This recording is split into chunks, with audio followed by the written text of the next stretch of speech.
Long ago, when the cosmos was still fresh with balance, a great war had shaken the worlds. The mighty demon Tarakasura, who had terrorized the heavens, was finally slain by Kartikeya, the son of Lord Shiva. But as often happens, when one tyrant falls, others rise in his place. Tarakasura's three sons, Tarakaksha, Vidyunmali, and Kamalaksha, were filled with vengeance and ambition. They did not wish to merely avenge their father.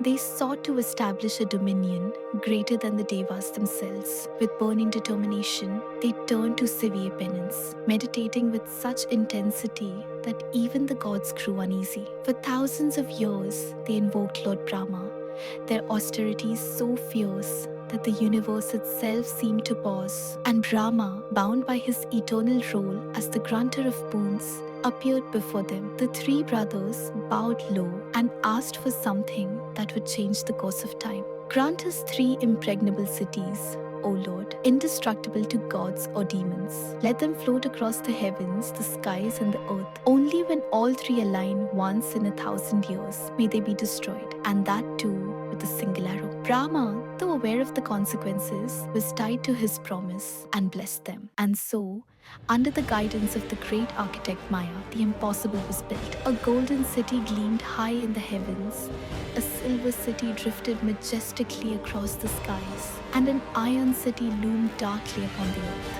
Together, they were called Tripura, and the brothers became known as the Tripurasuras. At first, these celestial fortresses were a marvel, glimmering jewels across the universe. But soon, intoxicated by their power, the brothers turned tyrannical.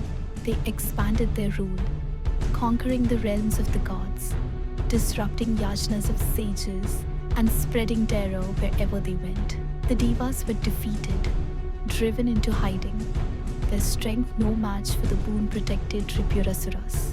Imagine the fear: three flying fortresses, immune to attack, raining destruction across the worlds. The Devas rushed to Lord Vishnu for help, but Vishnu himself declared, "This is beyond my power. Only Mahadev, Shiva, can destroy Tripura." So the Devas climbed the snowy peaks of Mount Kailash, where Shiva sat in serene meditation with goddess Parvati by his side.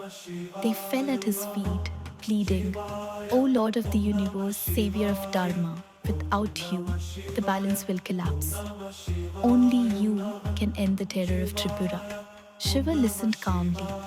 He did not rush into battle, for he knew that Brahma's boon must unfold. Only when the three cities aligned could the end be brought. And so the Lord of Time itself chose patience, waiting for that destined moment. 1,000 years passed. Then, the heavens fell silent. The golden city, the silver city, and the iron city drifted into a perfect straight line, glowing like three burning stars in the cosmic sky.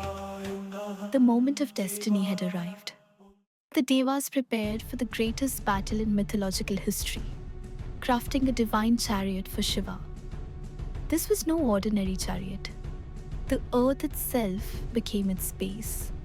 The sun and moon were its wheels. Mount Meru formed its bow. The serpent Vasuki stretched as its bowstring, and Agni, the god of fire, became the arrowhead. And what of the arrow itself? It was none other than Lord Vishnu, who transformed to serve as the divine missile. All forces of the cosmos gathered into one single weapon. For this was not merely a fight. It was Dharma itself striking against Adharma. Picture the scene. Storm clouds roared across the skies. Lightning illuminated the heavens, and the three impregnable cities glowed defiantly. Shiva, the great destroyer, mounted his colossal chariot. His form was vast, his eyes calm yet burning with the fire of justice. With a steady hand, he drew the cosmic bow. Silence fell across the universe. The Devas held their breath. The Asuras, though arrogant, trembled. And then it happened. Shiva released the arrow. A blinding flash burst across the cosmos. The arrow of Vishnu, tipped with fire, blazed across the sky, striking the aligned cities in a single instant. In a thunderous explosion, the golden fortress shattered, the silver palace cracked into dust, and the iron city crumbled into ashes. Tripura, the empire that once defied gods and men, was no more. The three brothers, Tripurasuras, fell with their cities, destroyed not by brute force, but by the destined moment of divine alignment.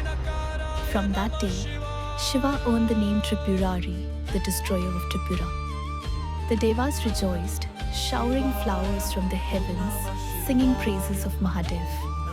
Yet Shiva, in his humility, spoke softly. It was not I alone who destroyed Tripura. It was the unity of all the Devas, the cosmos, and Dharma itself. I am only the instrument, such was his greatness power beyond imagination, yet a heart untouched by pride. With a single arrow from Lord Shiva, the three mighty cities of Tripura crumbled into dust, and peace returned to the cosmos. But tell me, what lesson do you take from this? That pride and power can never outshine Dharma, or that even the greatest cities fall when built on arrogance? If you had stood there, watching Shiva's arrow pierce the heavens, what would you have felt, fear, relief, or awe at the cosmic justice unfolding?